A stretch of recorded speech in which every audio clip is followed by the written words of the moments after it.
Histoire de Tassan. Autrefois, dans le district de Seaoben, il y avait un couple nommé Monsieur Taengia qui était âgé et n'avait pas d'enfant. Le mari et la femme étaient inquiets jour et nuit, travaillant encore plus dur pour accomplir de bonnes actions, comme ouvrir des égouts, creuser des fossés, construire des routes, draguer des puits et faire cuire de l'eau pour aider les passants à boire, espérant que le ciel regarderait en arrière et leur donnerait une faveur. Enfant. Effectivement, plus tard, Taba a conçu, mais n'a pas accouché avant 3 ans. Pendant ce temps, Taong est mort. Taba a donné naissance à un beau et beau fils, nommé. Quelques années plus tard, Taba est également décédé et Tassan vit depuis seul dans une cabane sous un banyan, avec seulement un pagne pour couvrir son corps et un marteau pour couper du bois. Quand Tassan avait 13 ans, l'empereur de Jade envoya des fées pour lui apprendre tous les arts martiaux et pouvoirs magiques. Un jour, un vendeur de vin nommé Li Tong est passé par là et s'est arrêté pour se reposer. Voyant que Tassan était en bonne santé, orphelin et qu'on pouvait en profiter, il devint frère et ramena Tassan à la maison. À cette époque, il y avait un python, ou un ogre, qui obligeait souvent les gens à manger de la viande. L'armée l'a assiégé et attaqué à plusieurs reprises, mais il avait de nombreux pouvoirs magiques, donc personne ne pouvait rien faire. Le roi devait ordonner la construction d'un temple et, chaque année, il devait y payer la vie d'une personne. Cette année-là, ce fut au tour de Li Tong de se rendre. Lorsque ma mère a appris la nouvelle, elle a paniqué et a discuté d'un plan visant à envoyer Tassan mourir à sa place. Cet après-midi-là, quand Tassan revint de couper du bois, Li Tong lui servit du vin, puis dit « Il y a une affaire importante aujourd'hui, le tribunal t'a assigné à la garde du temple, uniquement parce que tu étais trop tard pour stocker le lot de vin. De peur de gâcher votre travail à la maison. J'espère que vous prendrez la peine de venir me chercher une nuit. » Tassan ne se doutait de rien et partit immédiatement. Au milieu de la nuit, au milieu de la forêt, soudain le vent secoua les arbres, l'air était froid, le python apparut, leva les griffes et montra les crocs, crachait du feu, s'approchait pour manger Tassan. Tassan s'est battu calmement et magiquement avec le python. Après un certain temps, le monstre a été tué et s'est avéré être un gros python. Tassan lui a coupé la tête et l'a ramené. Quand je suis rentré à la maison, la 3e veille s'est terminée. Tassan a appelé à la porte. Li Tong et sa mère pensaient que c'était l'âme de Tassan qui revenait pour se venger.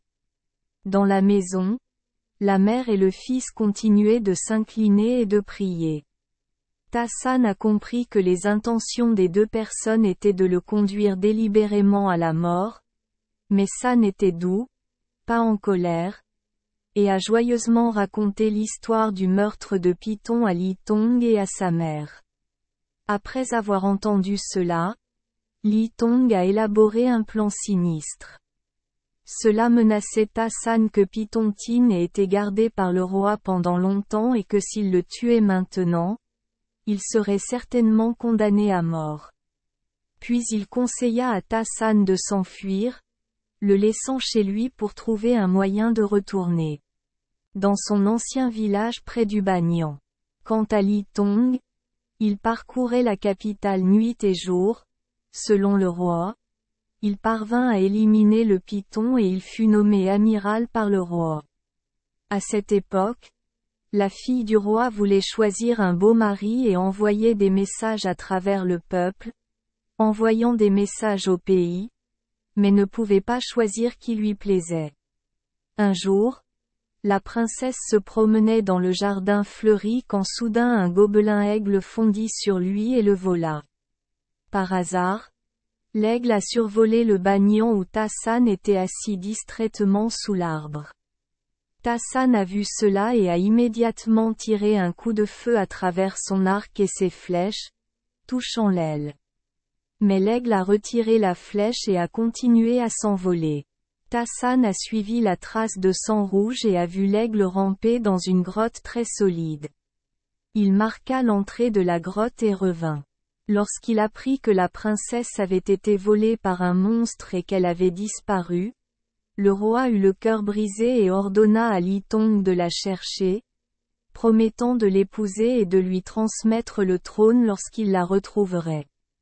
Li Tong était à la fois heureux et inquiet, alors il a conçu un plan pour organiser un festival de chants pendant 10 jours, afin que les gens puissent venir voir l'objectif de s'enquérir et d'entendre les nouvelles. 8 ou 9 jours s'étaient écoulés, mais personne n'avait entendu un mot sur l'incident. Les aigles attrapent les gens. La nouvelle que Li Tong organisait un festival de chants est parvenue aux oreilles de Ta-San. Il est revenu lui rendre visite et a rencontré Ta-San. Li Tong a exprimé son inquiétude de ne pas pouvoir retrouver la princesse. Ta-San a honnêtement parlé du fait de frapper l'aile de l'oiseau. Li Tong était très heureux et a immédiatement demandé à Ta-San de montrer la voie et d'amener des soldats au repère du monstre. Ta-San s'est porté volontaire pour descendre dans la grotte pour retrouver la princesse de son ami. Effectivement, rencontrant la princesse là-bas, Ta-San prit l'anesthésique et dit à la princesse de le donner à boire à l'aigle. Doan Ta-San a attaché la princesse à une corde et a fait signe à Li Tong à l'extérieur de la grotte de la relever. Lorsqu'il eut fini, il se prépara à le suivre, mais Li Tong avait déjà ordonné aux soldats de remplir la grotte.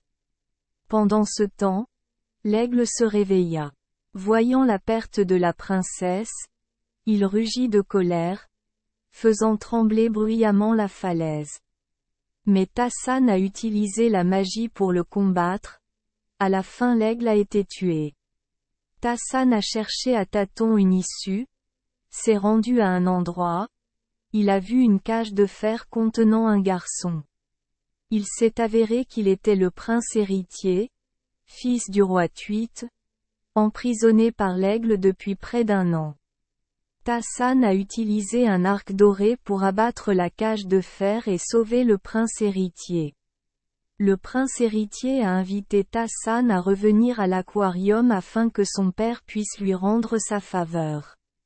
Le roi Thuit était très heureux et offrit à Ta-San d'innombrables or, argent et bijoux, mais il refusa de les accepter, n'acceptant qu'une guitare. Après cela, il a dit au revoir au roi et au prince héritier, est allé sur terre et est retourné à son ancienne place près du banyan. À cette époque, les âmes de Python, Tin et Eagle, souffrant de faim et de soif, errants, perdus, se rencontrèrent et discutèrent d'un plan pour se venger de Ta-San. Ils se faufilèrent dans le trésor du roi pour voler des joyaux et des joyaux, puis les ramenèrent au banyan, chez Ta-San. Ta-San a été arrêté et emmené en prison. En parlant de la princesse, dès qu'elle est sortie de la grotte, elle a attendu que Ta-San arrive. Voyant que Li Tong avait couvert l'entrée de la grotte, il devint frustré et resta sans voix.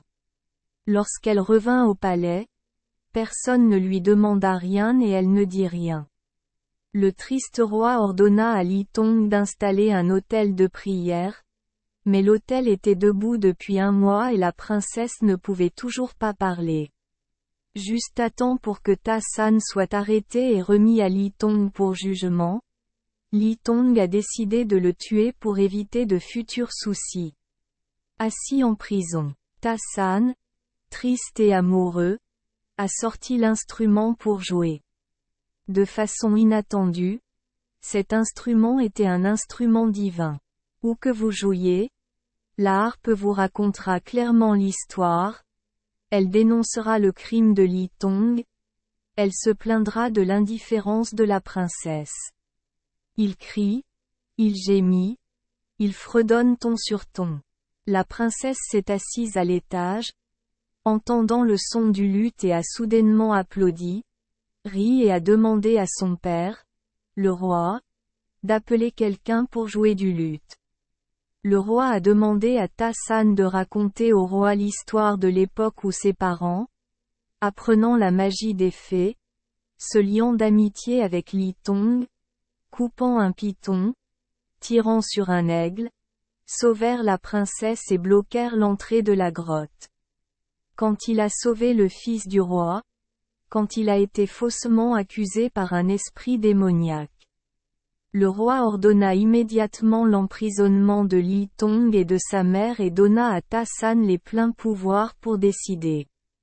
Ta San a sympathisé avec Li Tong et sa mère à leur retour au village, mais en chemin, ils ont rencontré un orage et tous deux ont été frappés par la foudre et sont morts.